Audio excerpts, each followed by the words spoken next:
네, 한국은행이 또 한 번 기준금리를 올리면서 연 2.5%가 됐습니다. 네 차례 연속으로 인상을 단행한 건 이번이 처음입니다. 고물가가 가장 큰 영향을 미친 것으로 풀이됩니다. 취재기자 연결합니다. 조태영 기자.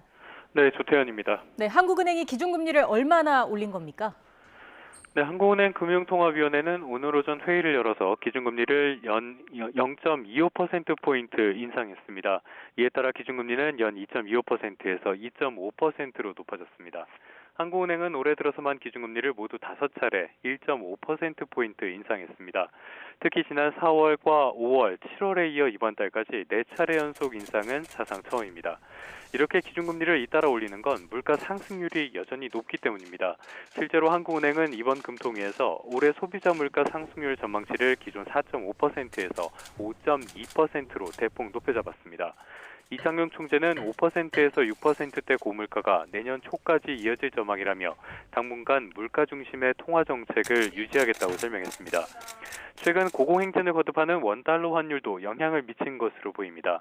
미국의 기준금리 인상으로 한미금리가 역전된 것도 환율 상승의 원인 가운데 하나로 꼽히는 만큼 환율 방어를 염두에 준 조치로 풀이됩니다.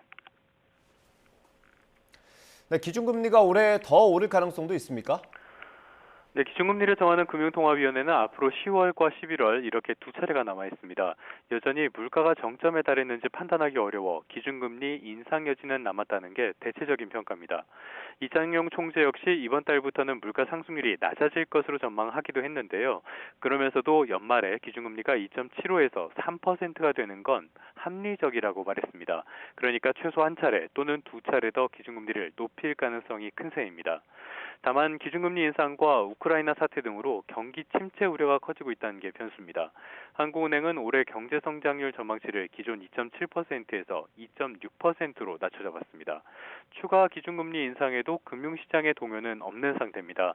주식시장은 어제 이어서 오늘도 오름세고요. 원달러 환율은 소폭 하락해 1,330원대 중반에서 오르내리고 있습니다. 지금까지 경제부에서 YTN 조태현입니다.